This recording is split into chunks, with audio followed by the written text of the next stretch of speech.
Hello বন্ধুরা, welcome to game plan FC. তো এই ভিডিওটা মোহামেডান এসসি অর্থাৎ মোহামেডান স্পোর্টিং ক্লাব রিলেটেড হতে চলেছে। তো তোমরা সবাই জানো আইএসএল 2024-25 মরশুমে মোহামেডান স্পোর্টিং ক্লাব খেলতে চলেছে। এটা একটা দারুণ খুশির খবর বাংলার ফুটবল প্রেমী মানুষদের জন্য, বাংলার ফুটবলের জন্য, যে আইএসএল 2024-25 মরশুমে মোহনবাগান ইস্ট বেঙ্গলের পাশাপাশি কলকাতা তথা বাংলার আরও এক বড় ফুটবল দল, বড় football club Mohammedan sporting club, তারা ফুটবল খেলতে চলেছে।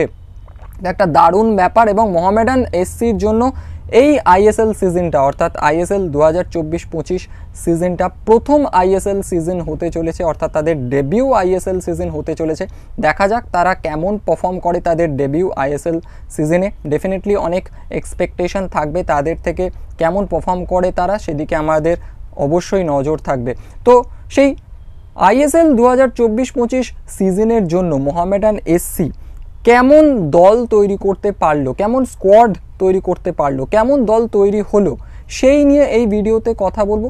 এবং আমার মনে হয় শুধু আইএসএল 2024-25 মরশুমের জন্য দল আমি বলবো না, এই দল নিয়ে তারা এই মরশুমের সুপার কাপও হয়তো খেলতে পারে, অন্য কোনো ট্রফি বা টুর্নামেন্টও খেলতে পারে।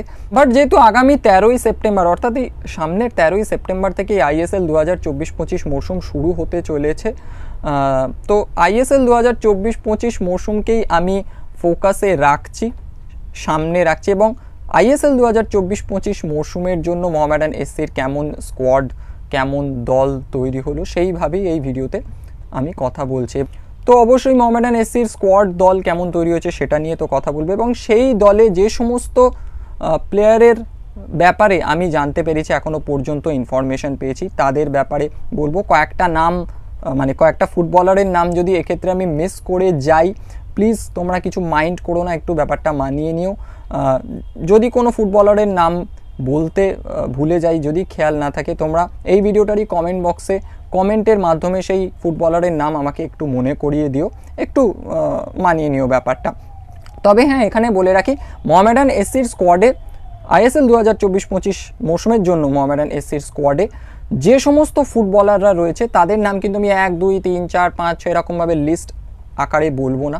এই ভিডিওতেই আমি মোহামেডান এসসির বেস্ট স্টার্টিং 11 বা স্ট্রংগেস্ট স্টার্টিং 11 কি হতে পারে অ্যাকর্ডিং টু মি সেই নিয়েও কথা বলবো। এবং সেই নিয়ে যখন কথা বলবো পজিশন ওয়াইজ কথা বলবো, তো সেখানে বেস্ট স্টার্টিং 11ও বলা হবে, প্লাস পজিশন ওয়াইজ কোন কোন পজিশনে অপশান রয়েছে, কোন কোন প্লেয়ারের অপশান রয়েছে, ব্যাকআপ প্লেয়ার কারা কারা হতে পারে, কে কে ব্যাকআপ প্লেয়ার হিসাবে রয়েছে, সেইগুলো নিয়েও আলোচনা করব। তো যখন ওই বেস্ট স্টার্টিং 11 বা স্ট্রংগেস্ট স্টার্টিং 11 নিয়ে আমি কথা বলবো এই ভিডিওতে, তখনই কিন্তু যেহেতু তোমাদের options position wise options backup প্লেয়ারদের কথাও বলবো, তখনই কিন্তু মোহামেডান এসসির এই স্কোয়াড বা দল সম্পর্কে তোমাদের একটা ভালো রকম আইডিয়া তৈরি হয়ে যাবে। আমি 1, 2, 3, 4 করে লিস্ট আকারে বলতেই পারতাম, তবে আমার মনে হলো সেটা তোমাদের বুঝতে অসুবিধে হবে। পজিশন ওয়াইজ যদি প্লেয়ারদের কথা বলি তাহলে আমার মনে হয় তোমাদের পুরো স্কোয়াডটা সম্পর্কে একটা ধারণা পেতে সুবিধে হবে। তো স্কোয়াড নিয়ে কথা বলবো, বেস্ট স্টার্টিং 11 নিয়ে কথা বলবো। এছাড়াও মোহামেডান এসসির এই স্কোয়াড বা দলের স্ট্রেংথ অ্যান্ড উইকনেস অর্থাৎ শক্তি এবং দুর্বলতা আমার কোথায় কোথায় চোখে পড়েছে সেইগুলো নিয়েও কথা বলবো। এবং দুর্বলতা বললে একটা কথা তোমাদের জানাতেই হচ্ছে এই ভিডিওতে, যে মোহামেডান এসসির এই মরশুমে নেওয়া একজন অত্যন্ত গুরুত্বপূর্ণ বিদেশি প্লেয়ার আব্দুল মোহাম্মদ কাদিরি, তিনি কিন্তু ইনজুরির কারণে এই পুরো 2024-25 ফুটবল সিজনের জন্য সম্ভবত ছিটকে যাচ্ছেন। এটা একটা বিরাট বড় ধাক্কা মোহামেডান এসসির। তো তার ছিটকে যাওয়ার ফলে মোহামেডান এসসির কোন কোন জায়গাগুলো আরও দুর্বল হলো সেইগুলো নিয়েও কথা বলবো। টোটাল দুর্বলতা নিয়ে তো কথা বলবোই, বাকি যে স্ট্রেংথগুলো আমার চোখে পড়েছে সেইগুলো নিয়েও কথা বলবো। এছাড়াও এই দলটার এই স্কোয়াডটার মেন প্লেয়ার কারা কারা মেন প্লেয়ার হয়ে উঠতে পারে সেই বিষয় নিয়েও কিন্তু কথা বলবো। তো অনেক কিছু নিয়ে কথা বলার রয়েছে এই ভিডিওতে। ভিডিওটা বেশ ইন্টারেস্টিং হতে চলেছে, ভিডিওটার কোনো পার্ট স্কিপ না করে একেবারে শেষ পর্যন্ত ভিডিওটা দেখতে থাকো। ভিডিওটা কিছুটা লেন্দি হলেও হতে পারে, তবে আশা করছি ভিডিওটা তোমাদের ভালো লাগবে, তাই ভিডিওটা শেষ পর্যন্ত দেখতে থাকো। তো প্রথমেই বলবো যে আগামী 13ই সেপ্টেম্বর থেকে আইএসএল 2024-25 মরশুম শুরু হতে চলেছে, আইএসএল 2024-25 মরশুমের খেলা শুরু হতে চলেছে এবং এবারের এই আইএসএলের সিজনে টোটাল 13খানা দল রয়েছে মোহামেডান এসসিকে নিয়ে এবং আগামী 16ই সেপ্টেম্বর সন্ধ্যে 7:30 থেকে কিশোর ভারতী ক্রীড়াঙ্গনে Mohammedan sporting club versus north east united FC match রয়েছে এবং সেই ম্যাচটাই কিন্তু আইএসএল 2024-25 মরশুমে মোহামেডান এসসির প্রথম ম্যাচ এবং শুধু তাই নয়, আইএসএলের ইতিহাসে মোহামেডান এসসির সেটা প্রথম ম্যাচ। তো দেখা যাক তারা কেমন পারফর্ম করে এবারের আইএসএলের সিজনে, সেদিকে তো ডেফিনেটলি আমাদের নজর থাকবেই। তো এবার যদি মোহামেডান এসসি কেমন স্কোয়াড, কেমন দল তৈরি করেছে আইএসএল 2024-25 মরশুমে, সেই ব্যাপার নিয়ে কথা বলি। তো সেটা নিয়ে কথা বলার আগে আমি একটা কথা তোমাদের জানিয়ে দিই এবং যে কথাটা জানাবো সেই কথাটার সাথে হয়তো তোমরা অনেকেই সহমত পোষণ করবে, যে মোহামেডান স্পোর্টিং ক্লাব যে স্কোয়াড বা যে দলটা তৈরি করেছে আইএসএল 2024-25 মরশুমের জন্য, সেই যে দলটার স্ট্রেংথ, যে শক্তি, সেই শক্তির তুলনায় এই মরশুমেরই আইএসএলের প্রায় 7-8টা দলের যে স্কোয়াড বা স্ট্রেংথ রয়েছে, সেই দলগুলোর স্ট্রেংথ কিন্তু অনেকটাই বেশি এবং সেটা হওয়াটাই স্বাভাবিক। দেখো, এর কয়েকটা কারণও রয়েছে। প্রথম কারণ আমার যেটা মনে হয়েছে সেটা হচ্ছে মোহামেডান এসসির একটা দারুণ রকমের ইনভেস্টর সমস্যা ছিল, সেটা তোমরা অনেকেই জানো। তো সেই সমস্যায় কিছুটা জর্জরিত ছিল মোহামেডান এসসি। এবং দ্বিতীয় যে ব্যাপারটা আমার মনে হয়েছে সেটা দেখো, এই মুহূর্তে যে সমস্ত টপ কোয়ালিটি ইন্ডিয়ান প্লেয়াররা রয়েছেন, ইন্ডিয়ান প্লেয়ারদের কথা বলছি, যারা ধরো ইন্ডিয়ার সিনিয়র ন্যাশনাল ফুটবল টিমে নিয়মিত খেলেন, যারা ডাক পান, সেই সমস্ত প্লেয়াররা কিন্তু মোহামেডান এসসি ছাড়া বাদ বাকি যে আইএসএল দলগুলো রয়েছে সেখানে ছড়িয়ে ছিটিয়ে রয়েছেন, সেখানে খেলেন। বিভিন্ন দলের সাথে বিভিন্ন প্লেয়ারের কিন্তু এগ্রিমেন্ট অর্থাৎ চুক্তি রয়েছে। তো সেই সমস্ত প্লেয়ারকে মোহামেডান এসসি নিজেদের দলে নিতে পারেনি। তো মোহামেডান এসসির কাছে ইন্ডিয়ান প্লেয়ারের ব্যাপারে যে সমস্ত লিমিটেড অপশানগুলো ছিল, তাদের মধ্যে থেকেই বেশ কিছু প্লেয়ারকে তারা নিজেদের দলে নিয়েছে, বেশ কিছু ইয়াং ট্যালেন্টেড প্রমিসিং প্লেয়ারকে নিজেদের দলে নিয়েছে, ইন্ডিয়ান প্লেয়ারদের কথা বলছি। তো ডেফিনেটলি সেই দিক থেকে তাদের যে সমস্ত প্লেয়ারকে নিয়েছে আর কি, তাদের এক্সপিরিয়েন্স তো কিছুটা কম হবেই। যারা ধরো ইন্ডিয়ার সিনিয়র ন্যাশনাল ফুটবল টিমে খেলেন, তাদের থেকে কিছুটা এক্সপিরিয়েন্স তো কম হবেই। তবে টপ কোয়ালিটি কথাটা বলছি ঠিকই, আমি বলা যায় কি না আমি জানি না এই মুহূর্তে ইন্ডিয়ান প্লেয়ারদের ক্ষেত্রে, কারণ যেরকম পারফরমেন্স ইন্ডিয়ার সিনিয়র ন্যাশনাল ফুটবল টিম করেছে রিসেন্টলি ইন্টার কন্টিনেন্টাল কাপে, সেখানে টপ কোয়ালিটির প্লেয়ার বলা যায় কি জানি না। যাই হোক, এক্সপিরিয়েন্সের ক্ষেত্রে ডেফিনেটলি তারা হয়তো এগিয়ে এবং মোহামেডান এসসির যে সমস্ত ইন্ডিয়ান প্লেয়াররা আছেন, যাদেরকে নতুন নিয়েছে মোহামেডান এসসি, তাদের এক্সপিরিয়েন্স কিছুটাই হয়তো কম, খুব একটা হয়তো সেটা ম্যাটার করবে না, বাট হ্যাঁ, কিছুটা এক্সপিরিয়েন্স তো কম রয়েছেই, কারণ তাদের এজটা খুব কম। তো এটাও একটা ব্যাপার রয়েছে। তো সেই রকম কিছু প্লেয়ার, যেমন ধরো যাদেরকে নতুন নিয়েছে, রচার জেলা, খুব ট্যালেন্টেড একটা প্লেয়ার, বাট এক্সপিরিয়েন্স খুব একটা নেই, ইন্ডিয়ান ফুটবল সার্কিটে অনেক দিন ধরেই খেলছেন, বাট তাও এজটা খুব কম। রচার জেলা, মাকন উইঙ্কেল ছোটে, অমরজিৎ সিং কিয়াম, এছাড়াও অনেক এরকম ইন্ডিয়ান ফুটবলার রয়েছে যাদেরকে কিন্তু মোহামেডান এসসি নতুন দলে নিয়েছে। তো ইন্ডিয়ান প্লেয়ারদের এক্সপিরিয়েন্সের জায়গায় মোহামেডান এসসি কিন্তু বাকি আইএসএল দলগুলোর থেকে এই মরশুমে ডেফিনেটলি কিছুটা পিছিয়ে থাকবে। এটা আই থিঙ্ক তোমরা সবাই আমার সাথে সহমত হবে। আমি যে কথাটা বলছি এটার সাথে নিশ্চয়ই তোমরা সবাই সহমত পোষণ করবে। তো অবশ্যই আমরা এক্সপেক্ট করবো মোহামেডান এসসি ভালো কিছু করবে, তবে বাস্তবটাকেও আমাদের মাথায় রাখতে হবে। কেউ যদি এক্সপেকটেশন রাখে যে মোহামেডান এসসি প্রথম আইএসএল সিজনে একেবারে লিগ টেবিলের 1 বা 2 বা 3 শেষ করবে, তাহলে কিন্তু সেটা একটু বেশি ভেবে ফেলা, বেশি এক্সপেক্ট করে ফেলা। দেখো, আমরা সবাই চাই মোহামেডান এসসি ভালো করুক। যদি তারা 1, 2 বা 3 ফিনিশ করতে পারে এই সিজনের শেষের দিকে গিয়ে, যদি সেরকম দেখা যায়, তাহলে ডেফিনেটলি আমরা সবাই খুশি হব। কিন্তু সেটা হওয়ার সম্ভাবনাটা কিছুটা কম। আমাদের তো বিভিন্ন যুক্তি, বিচার, বুদ্ধি দিয়ে সবটাই বিবেচনা করে দেখতে হবে। তো সেই জায়গা থেকে মনে হচ্ছে যদি 1, 2, 3 ফিনিশ করতে পারে, সেটা তো একটা পুরো ফেয়ারিটেল সিজনের মতো হবে।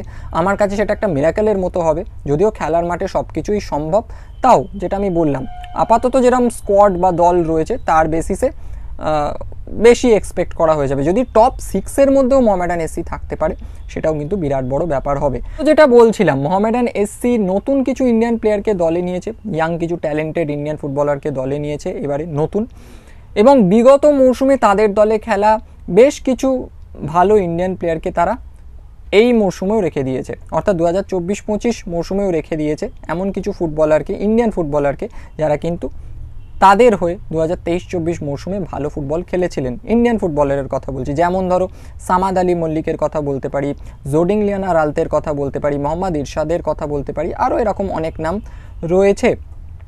এর সাথে যোগ হয়েছে বেশ কিছু ভালো বিদেশি। ঠিক আছে, এবার বিদেশি কারা কারা রয়েছেন মোহামেডান এসসি 2024-25 মৌসুমে, সেই নিয়ে অলরেডি একটা ভিডিও তোমাদের আমি এই চ্যানেলেই দিয়েছিলাম। তোমরা যারা ভিডিওটা দেখেছিলে তারা ডেফিনেটলি জানো, 6 বিদেশির কথা আমি বলেছিলাম। যারা সেই ভিডিওটা দেখোনি তারা দেখে আসতে পারো, এই চ্যানেলেই রয়েছে, বেশ কিছুদিন আগে ভিডিওটা করেছিলাম, তো তোমরা যারা দেখোনি দেখে আসতে পারো। সেই 6 জন বিদেশির মধ্যে একটু চেঞ্জ হয়েছে, কারণ মোহামেডান এসসির নতুন এক বিদেশি এই মৌসুমে যাকে নেওয়া হয়েছিল, খুব আশা ছিল যার প্রতি, মোহাম্মদ আব্দুল কাদিরি বা আব্দুল মোহাম্মদ কাদিরি যাই বলি না কেন, তিনি কিন্তু প্র্যাকটিসে চোট পেয়েছেন এবং শোনা যাচ্ছে তার চোট গুরুতর, এসিএল এবং এলসিএল ইনজুরি হয়েছে বলে শোনা যাচ্ছে, এবং তার কারণে সম্ভবত পুরো 2024-25 ফুটবল সিজন থেকে মোহাম্মদ আব্দুল কাদিরি কিন্তু ছিটকে যাচ্ছেন, হয়তো ছিটকে যাচ্ছেন, এরকমটাই কিন্তু খবর পাওয়া যাচ্ছে। তো এটা একটা বিরাট বড় ধাক্কা মোহামেডান এসসির জন্য, কারণ আব্দুল মোহাম্মদ কাদিরি এই প্লেয়ারটা কিন্তু একজন ডিফেন্সিভ মিডফিল্ডার হিসাবে তো খেলতে পারতেনই, ডিফেন্সিভ মিডফিল্ডার তিনি ছিলেন, তার পাশাপাশি তিনি প্রয়োজনে সেন্টার ব্যাক হিসাবেও খেলতে পারতেন। তো এরকম একজন ভালো মানের প্লেয়ার এবং বিভিন্ন পজিশনে খেলতে পারা প্লেয়ার চোট পেয়ে ছিটকে গেল একদম সিজন শুরুর সময়, একদম শুরুর দিকেই।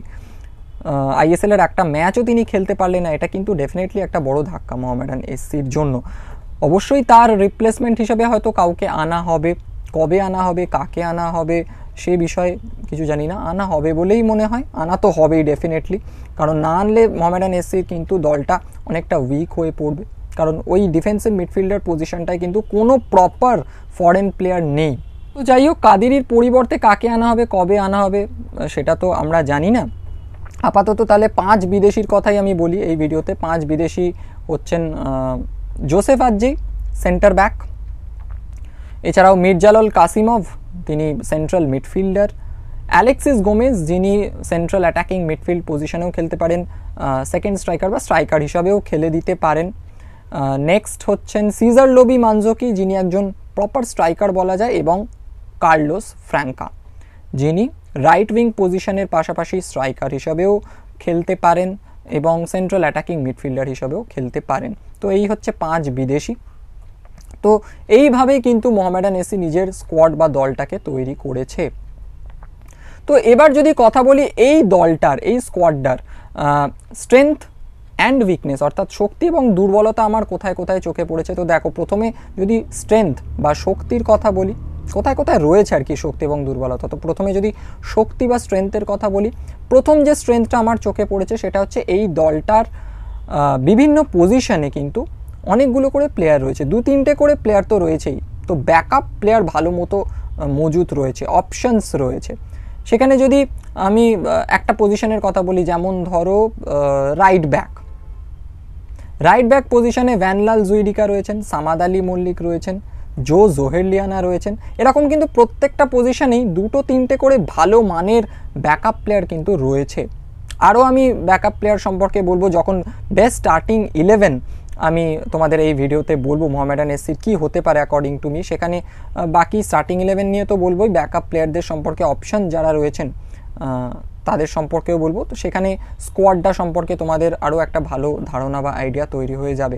তো আপাতত আমি যে পয়েন্টটায় ফোকাস করতে চাইছি সেটা হচ্ছে বিভিন্ন পজিশনে কিন্তু মোহামেডান এসসির অনেকগুলো করে প্লেয়ার রয়েছে, অনেকগুলো অপশান রয়েছে, ব্যাকআপ হিসাবে কিন্তু অনেকগুলো প্লেয়ার রয়েছে। এটা কিন্তু একটা খুব ভালো স্ট্রেংথ, যার জন্য কিন্তু মোহামেডান এসসির এই স্কোয়াডটাকে, এই দলটাকে কিন্তু বেশ ব্যালেন্সড মনে হচ্ছে। এটা প্রথম স্ট্রেংথ আমার চোখে পড়েছে আর কি। সেকেন্ড যে স্ট্রেংথটা পড়েছে সেটা হচ্ছে এই দলটার দিকে যদি তাকানো যায়, যে সমস্ত ইন্ডিয়ান প্লেয়াররা রয়েছে তাদের মধ্যে কিন্তু ম্যাক্সিমাম ইন্ডিয়ান প্লেয়ারদের বয়সটা খুব কম, ইয়াং, ঠিক আছে। তাদের মধ্যে একটা এনার্জি রয়েছে এবং তারা কিন্তু প্রত্যেকেই ভীষণ ট্যালেন্টেড, প্রমিসিং প্লেয়ার। তো তাদের এজটা কম, তাদের যে এনার্জিটা রয়েছে সেই এনার্জিটা যদি তারা খেলায় তুলে ধরতে পারে, ফুটিয়ে তুলতে পারে, তাহলে কিন্তু এই মোহামেডান এসসি দলটা একটা ডেঞ্জারাস অপোনেন্ট হিসেবে ধরা দিতে পারে অন্যান্য আইএসএল দলগুলোর কাছে। এই দলটা নিজেদের দিনে যে কোনো ভালো আইএসএল দলকে, এই মৌসুমের কথা বলছি, যে কোনো ভালো আইএসএল দলকে কিন্তু হারিয়ে দিতে পারে, সেই ক্ষমতা কিন্তু এই দলটার মধ্যে রয়েছে। এটা সেকেন্ড স্ট্রেংথ আমার মনে হয়েছে। এছাড়া 3 নম্বর যে স্ট্রেংথটা আমার চোখে পড়েছে এই মোহামেডান এসসির দলটায়, সেটা হচ্ছে গত মৌসুম অর্থাৎ 2023-24 মৌসুমে মোহামেডান এসসির হয়ে খেলা বেশ কিছু ফুটবলারকে কিন্তু তারা এই মৌসুমেও অর্থাৎ 2024-25 মৌসুমেও নিজেদের দলে ধরে রেখেছে। এটা কিন্তু অনেক সময় একটু সুবিধে দেয়। যেমন বিদেশিদের কথাই যদি বলি, আপাতত তো 5 জন বিদেশি অ্যাভেলেবেল রয়েছেন খেলার জন্য, কারণ কাদিরি তিনি তো চোটের কারণে সম্ভবত ছিটকে গেছেন এই মৌসুমটা থেকে। তার রিপ্লেসমেন্ট কে আসবেন এখনও পর্যন্ত আমি জানি না। তো আপাতত 5 জন বিদেশি রয়েছেন। এই 5 জন বিদেশির মধ্যে 3 জন বিদেশি কিন্তু 2023-24 মৌসুমে মোহামেডান এসসির হয়ে খেলেছিলেন, অ্যালেক্সিস গোমেজ, মির্জালাল কাসিমভ এবং জোসেফ আজ্জি। তেমনই ইন্ডিয়ান প্লেয়ারদের কথা বললে সামাদ আলী মল্লিক, তিনি গত সিজনে ছিলেন অর্থাৎ 2023-24 সিজনে সামাদ আলী মল্লিক ছিলেন, জোডিংলিয়ানা রালতে ছিলেন, মোহাম্মদ ইরশাদ ছিলেন, আরও কয়েকটা নাম কিন্তু এরকম রয়েছে যারা গত সিজনেও মোহামেডান এসসির হয়ে খেলেছিলেন। এই মৌসুমেও তাদের কিন্তু মোহামেডান এসসি ধরে রেখেছে। তো এটা অনেক সময় সুবিধে দেয়। স্ট্রেংথের কথা গেল, এবার যদি উইকনেস বা দুর্বলতা কোথায় আমার চোখে পড়েছে সেটা নিয়ে কথা বলি, তো দেখো আব্দুল মোহাম্মদ কাদিরি, তার চলে যাওয়ার ফলে মোহামেডান এসসির কিন্তু দুর্বলতা কিছুটা হলেও বেড়েছে। প্রথম যে দুর্বলতাটা আমার মনে হয়েছে সেটা হচ্ছে, দেখো ফরেন সেন্টার ব্যাক হিসাবে এই স্কোয়াডটায় কিন্তু শুধুমাত্র জোসেফ আজ্জেই রয়েছেন। তো কোনো ম্যাচে যদি জোসেফ আজ্জি খেলতে না পারেন, সেটা কার্ড সমস্যায় হতে পারে, চোটের সমস্যায় হতে পারে, তাহলে কিন্তু মোহামেডান এসসি আর কোনো ফরেন সেন্টার ব্যাককে খেলাতে পারবে না। কারণ কাদিরি ছিলেন, কাদিরি কিন্তু প্রয়োজনে সেন্টার ব্যাক হিসেবে খেলে দিতে পারতেন, বাট কাদিরির কিন্তু চোট। তো মোহামেডান এসসির কিন্তু উচিত খুব তাড়াতাড়ি কাদিরির একটা রিপ্লেসমেন্ট নিয়ে আসা, এবং এমন একটা রিপ্লেসমেন্ট নিয়ে আসতে হবে যিনি কাদিরির মতোই হবেন, মানে ডিফেন্সিভ মিডফিল্ডার হিসাবেও খেলতে পারবেন এবং প্রয়োজনে সেন্টার ব্যাক হিসাবেও খেলতে পারবেন। কারণ এই স্কোয়াডটায়, সেকেন্ড পয়েন্টে আমি বলছি, এই স্কোয়াডটায় কিন্তু কোনো রকম ফরেন ডিফেন্সিভ মিডফিল্ডারও নেই, কাদিরি একমাত্র ছিলেন।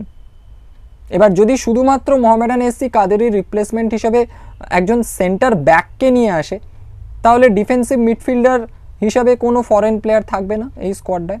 আর যদি কাদিরির রিপ্লেসমেন্ট হিসাবে মোহামেডান এসসি কোনো ডিফেন্সিভ মিডফিল্ডারকে নিয়ে আসে, তাহলে কিন্তু জোসেফ আজ্জের ব্যাকআপ হিসাবে কোনো ফরেন সেন্টার ব্যাক এই স্কোয়াডটায় থাকবে না। তো কাদিরি চলে যাওয়ায় কিন্তু দুটো জায়গা খুব দুর্বল হয়েছে। একটা অবশ্যই সেন্টার ব্যাক পজিশনে একজন ব্যাকআপ ফরেন ডিফেন্ডারকে পাওয়া যাচ্ছে না এই মুহূর্তে। পরের দিকে হয়তো রিপ্লেসমেন্ট আসতেই পারে কাদিরির, এই মুহূর্তে পাওয়া যাচ্ছে না। এবং ডিফেন্সিভ মিডফিল্ডার হিসাবে কোনো ফরেন ডিফেন্সিভ মিডফিল্ডারকে কিন্তু পাওয়া যাচ্ছে না এই মুহূর্তে। নেক্সট যে উইকনেসটা আমার এই স্কোয়াডটা বা দলটা দেখে চোখে পড়েছে, সেটা হচ্ছে যে সমস্ত ইন্ডিয়ান প্লেয়াররা রয়েছে এই দলটায়, মোহামেডান এসসির এই স্কোয়াডটায়, তাদের মধ্যে ম্যাক্সিমাম ইন্ডিয়ান প্লেয়ার এমন রয়েছেন যাদের কিন্তু খুব বেশি এক্সপিরিয়েন্স নেই, খুব ইয়াং, ট্যালেন্ট রয়েছে ডেফিনেটলি, প্রমিসিং প্লেয়ার, ফিউচারে স্টার হওয়ারও হয়তো সম্ভাবনা রয়েছে। যেমন মাখন ছোটে, এই প্লেয়ারটাকে আমার ভীষণ ভালো লাগে, রচার জেলা, এই প্লেয়ারটাকেও আমার ভীষণ ভালো লাগে। তো ফিউচারে হয়তো ভালো কিছু করার ক্যাপাবিলিটি তাদের মধ্যে রয়েছে, ট্যালেন্টেড প্লেয়ার, বাট এই মুহূর্তে দাঁড়িয়ে তাদের কিন্তু এক্সপিরিয়েন্স খুব কম। যেখানে বাদবাকি এই আইএসএল এর সিজনে বাদবাকি যে আইএসএল দলগুলো রয়েছে, সেখানে বেশ কিছু, ম্যাক্সিমাম দলে কিন্তু বেশ কিছু ভালো এক্সপিরিয়েন্সড ইন্ডিয়ান প্লেয়ার রয়েছে। তো এক্সপিরিয়েন্সের জায়গায় ইন্ডিয়ান প্লেয়ারদের কথা বলছি, সেখানে কিন্তু একটু ল্যাকিং দেখা যাচ্ছে মোহামেডান এসসির এই স্কোয়াডটার মধ্যে। কিছু কিছু ম্যাচে কিন্তু এই এক্সপিরিয়েন্সটা খুব দরকার পড়তে পারে। তো দেখা যাক সেটা তারা কিভাবে মেকআপ করে।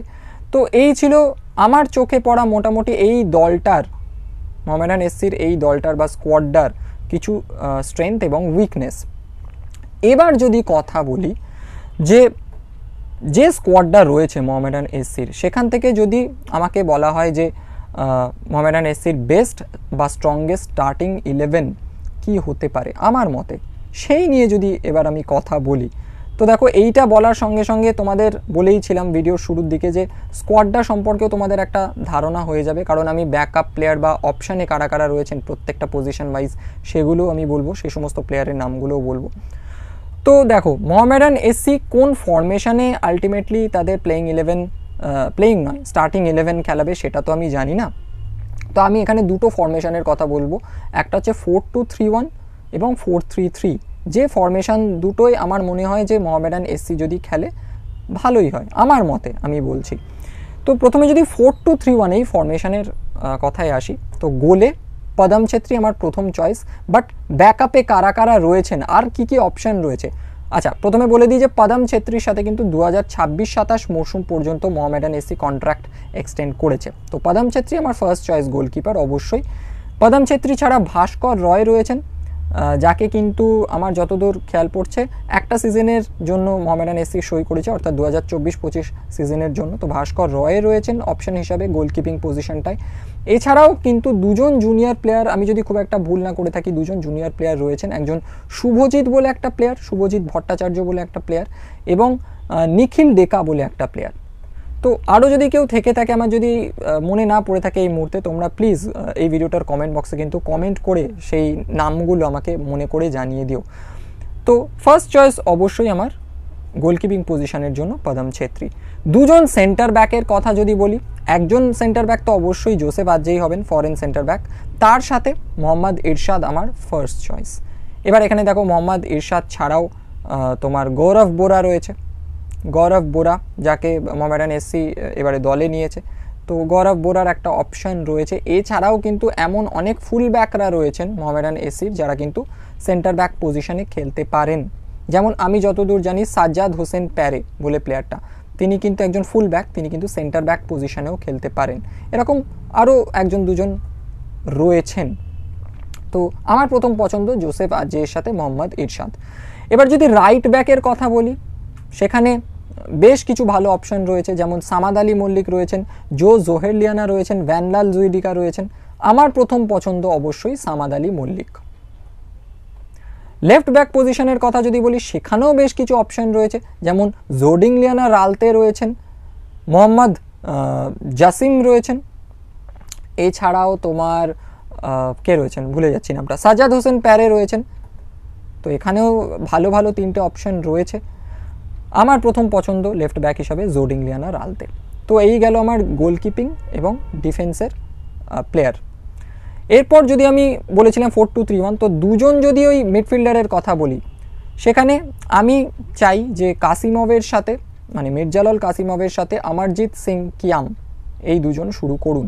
যদিও মির্জালাল কাসিমভ একজন প্রপার সেন্ট্রাল ডিফেন্সিভ মিডফিল্ডার নন, তাও আমি চাই যে শুরু করুন।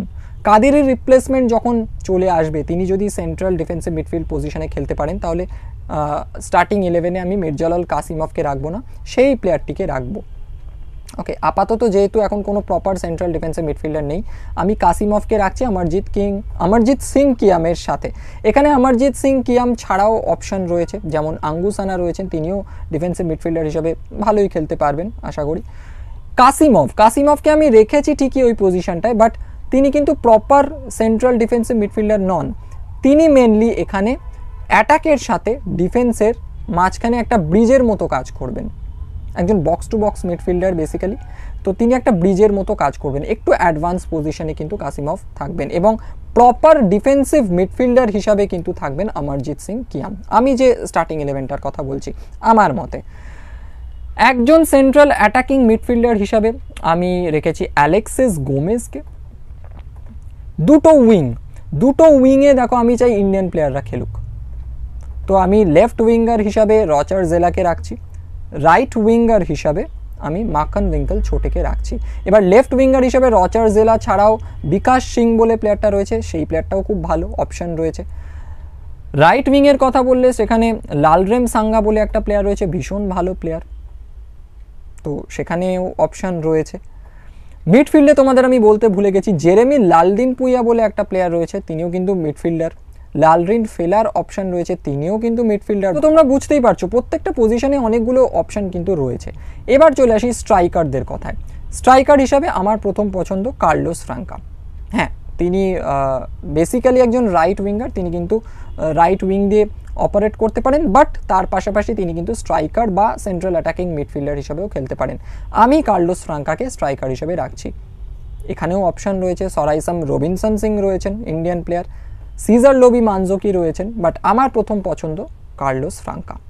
আচ্ছা, এখানে 4-2-3-1 এই ফরমেশনে কিন্তু আরও একটা জিনিস করা যেতে পারে, যে দুজন যে ডিফেন্সিভ মিডফিল্ডারের কথা বললাম, যেখানে আমি বললাম যে কাসিমভ ডিফেন্সিভ মিডফিল্ডার প্রপার নন, একটু অ্যাডভান্স রোলে খেলবেন, সেখানে কিন্তু কাসিমভকে না খেলিয়ে আঙ্গুসানা এবং অমরজিৎ সিং কিয়াম এই দুজনকে খেলানো যেতে পারে। সেন্ট্রাল অ্যাটাকিং মিডফিল্ডার হিসাবে অ্যালেক্সিস গোমেজ, রাইট উইঙ্গার হিসাবে কার্লোস ফ্রাঙ্কা, স্ট্রাইকার হিসাবে সিজার লোবি মানজোকি এবং লেফট উইঙ্গার হিসাবে রচার জেলা বা বিকাশ সিং, এটাও কিন্তু করা যেতে পারে। তাহলে কিন্তু অ্যাটাকটা আরও বেশি স্ট্রং হবে। বাট আমি চাই কাসিমভ খেলুন, কাসিমভ কিন্তু মিডফিল্ডটাকে কন্ট্রোল করেন। একজন প্রপার ডিফেন্সিভ মিডফিল্ডার যদি চলে আসে কাদেরির রিপ্লেসমেন্ট হিসাবে, তাহলে কিন্তু মির্জালাল কাসিমভ আমার এই স্টার্টিং 11-এ প্রথমে থাকবেন না, স্টার্টিং 11-এ থাকবেন না। হয়তো সেকেন্ড হাফে কোনো ম্যাচের তিনি আসতে পারেন কোনো প্লেয়ারের পরিবর্তে, বাট আমি স্টার্টিং 11-এ কিন্তু সেই প্লেয়ারটাকেই রাখবো যিনি আসবেন। তো এরকম কিছুটা হতে পারে 4-2-3-1-এ মোহামেডান এসসির best starting line up according to me. তো এবার যদি কথা বলি 4-3-3 এই ফরমেশনে যদি সাজানো যায় তাহলে কি হতে পারে, দেখো সেখানে গোলকিপার এবং যে ডিফেন্ডারদের কথা আমি বলেছিলাম 4-2-3-1-এ, তাদেরকেই আমি এখানে রাখবো 4-3-3-তেও। তো গোলকিপার এবং ডিফেন্ডারদের কথা আমি আর নতুন করে বলছি না, 4-2-3-1-এ যাদের কথা বলেছিলাম তাদের কথাই আবার এখানে আমি রিপিট করছি না, ডিফেন্ডার এবং গোলকিপারের কথা বলছি। তিনজন মিডফিল্ডারের কথা যদি বলি, সেখানে আমি রাখছি কাসিমভকে, তার সাথে রাখছি অ্যালেক্সিস গোমেজকে এবং অমরজিৎ সিং কিয়ামকে, এবং ওপরের দিকে যে তিনজন বাঁ দিক থেকে সেখানে রচার জেলা বা বিকাশ সিং খেলতে পারেন, আমার প্রথম পছন্দ রচার জেলা।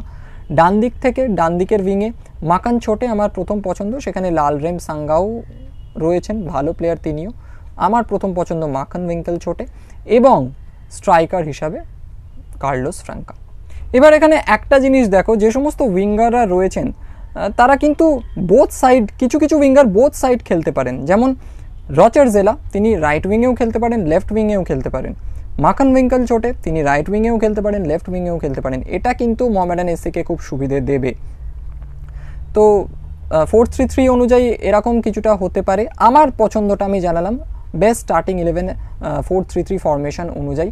এবার দেখা যাক মোহামেডান এসসির কোচ অ্যান্ড্রে চার্নিশভ তিনি কোন 11 জনকে কোন ফরমেশনে মাঠে নামান, তার কাছে বেস্ট বা স্ট্রংগেস্ট 11 কেমন কি হয়। আমি আমার পছন্দটা জানালাম, তোমরা তোমাদের পছন্দটাও জানাতে পারো এই ভিডিওটার কমেন্ট বক্সে। তো এই যে আমি বেস্ট স্টার্টিং 11-এর কথা বললাম, আমার মতে কি হতে পারে মোহামেডান এসসি দলটার, এছাড়াও এর সাথে সাথে 11 জনের কথা তো শুধু বললাম না, প্রত্যেকটা পজিশনের কোন কোন প্লেয়ারের ব্যাকআপ রয়েছে, অপশান কারা কারা রয়েছেন সেই নিয়েও কথা বললাম। তো আশা করছি তোমাদের মোহামেডান এসসির আইএসএল 2024-25-এর যে স্কোয়াড, যে দল, তার সম্পর্কে একটা ভালো রকম আইডিয়া হয়ে গেছে। যদি কোনো প্লেয়ারের কথা বলতে ভুলে গিয়ে থাকি, তোমরা অবশ্যই কিন্তু এই ভিডিওটার কমেন্ট বক্সে কমেন্ট করে আমাকে সেই ফুটবলারটার নাম মনে করিয়ে দিও। আচ্ছা, এখানে আর একটা জিনিস বলে রাখি, সেটা হচ্ছে মোহামেডান এসসির বেশ কিছু প্লেয়ার কিন্তু তারা লোনে অন্য দলে ছেড়েছে, যেমন হচ্ছে থোকচম জেমস সিং, তাকে লোনে ছাড়া হয়েছে দিল্লি এফসিতে। সজল বাগ, তাকে লোনে ছাড়া হয়েছে দিল্লি এফসিতে। তন্ময় ঘোষ, তাকে ছাড়া হয়েছে রাজস্থান ইউনাইটেড এফসিতে লোনে। সবটাই কিন্তু লোনে, তিনটে প্লেয়ারের কথা বললাম, তিনটে প্লেয়ারকে কিন্তু লোনে ছাড়া হয়েছে। আচ্ছা, তাংভা রাগুই, তাকে লোনে ছাড়া হয়েছে এসসি বেঙ্গালুরুতে, এবং অ্যাশলে কোলি, তাকে ছাড়া হয়েছে চার্চিল ব্রাদার্স এফসি গোয়াতে। তো এই 5 ফুটবলারকে কিন্তু লোনে ছাড়া হয়েছে। আমার কাছে যেটুকু ইনফরমেশান ছিল স্কোয়াড সম্পর্কে আমি তোমাদের সেগুলো শেয়ার করার চেষ্টা করলাম।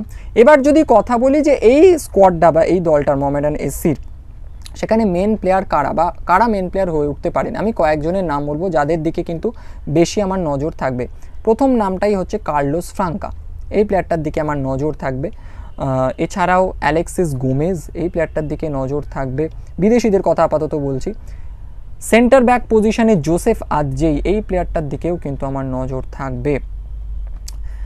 ইন্ডিয়ানদের কথা বললে রচার জেলা, এই প্লেয়ারটাকে আমার ভীষণ ভালো লাগে, এই প্লেয়ারটার দিকে আমার নজর থাকবে। মাখন উইঙ্কল ছোটে, এই প্লেয়ারটার দিকেও কিন্তু নজর থাকবে। এরা কিন্তু মেন প্লেয়ার হয়ে উঠতে পারেন, এই যে 5 জন প্লেয়ারের কথা এখনো পর্যন্ত বললাম বিদেশিদের নিয়ে।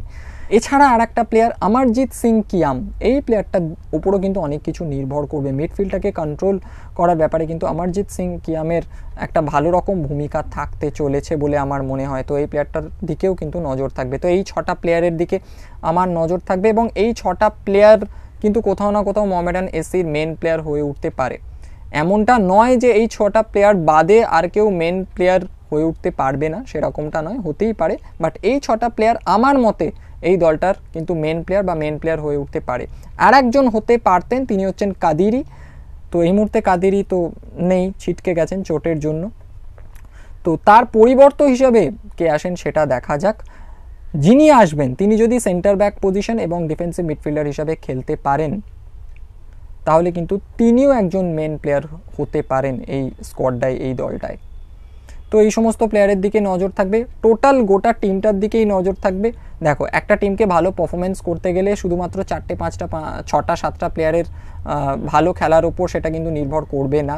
পুরো টিমটাকেই কিন্তু দলবদ্ধভাবে একজুট হয়ে ভালো খেলতে হবে। তো প্রত্যেকটা প্লেয়ারেরই কিন্তু একটা ভালো রকম কন্ট্রিবিউশন থাকতে হবে, তবেই সেই টিমটা ভালো খেলবে, সাফল্য পাবে। তো দেখা যাক মোহামেডান এসসি তাদের ফার্স্ট আইএসএল সিজনে অর্থাৎ আইএসএল 2024-25 সিজনে কেমন পারফরমেন্স করে। আমাদের ডেফিনেটলি একটা এক্সপেকটেশন থাকবে তারা ভালো কিছু করবে, বাস্তবটাকে মাথায় রেখে অবশ্যই। তো এই ভিডিওটা এখানেই শেষ করছি। এই ভিডিওটাতে মোহামেডান এসসি অর্থাৎ মোহামেডান স্পোর্টিং ক্লাবকে নিয়ে কিছু কথা বললাম। মোহামেডান স্পোর্টিং ক্লাবের আইএসএল 2024-25-এর জন্য কেমন দল তৈরি হয়েছে, কেমন স্কোয়াড তৈরি হলো সেই নিয়ে কথা বললাম। মোহামেডান এসির এই স্কোয়াডটার স্ট্রেংথ অ্যান্ড উইকনেস অর্থাৎ শক্তি এবং দুর্বলতা আমার কোথায় কোথায় চোখে পড়েছে সেই নিয়ে কথা বললাম। আমার মতে বেস্ট স্টার্টিং 11 কি হতে পারে মোহামেডান এসির সেটা নিয়েও কথা বললাম। অর্থাৎ আইএসএল 2024-25 মরশুমে আপাতত যে সমস্ত প্লেয়াররা রয়েছেন মোহামেডান এসির স্কোয়াডে, সেখান থেকে আমার মতে বেস্ট স্টার্টিং 11 মোহামেডান এসসির কী হতে পারে সেই নিয়ে কথা বললাম। কারা কারা এই স্কোয়াডটার মেন প্লেয়ার, কারা কারা মেন প্লেয়ার হয়ে উঠতে পারেন, সেই ক্যাপাবিলিটি রয়েছে, সেসব নিয়েও কথা বললাম। তো আশা করছি তোমাদের ভিডিওটা ভালো লেগেছে। যদি ভিডিওটা ভালো লেগে থাকে একটা লাইক করে দিও, শেয়ার করে দিও। তোমাদের কিছু বলার থাকলে অবশ্যই কমেন্ট বক্সে জানাতে ভুলো না। এছাড়াও বলবো যারা এই চ্যানেলে নতুন, এখনও চ্যানেলটাকে সাবস্ক্রাইব করোনি, তারা চ্যানেলটাকে সাবস্ক্রাইব করে পাশের বেল আইকনটাকে প্রেস করে অলে ক্লিক করে দিও, যাতে এই চ্যানেলের প্রত্যেকটি নতুন ভিডিও নোটিফিকেশন তোমরা ঠিকঠাক সময় মতো পেয়ে যেতে পারো। তো দেখা হচ্ছে পরের ভিডিওতে, এখনকার মতো টাটা।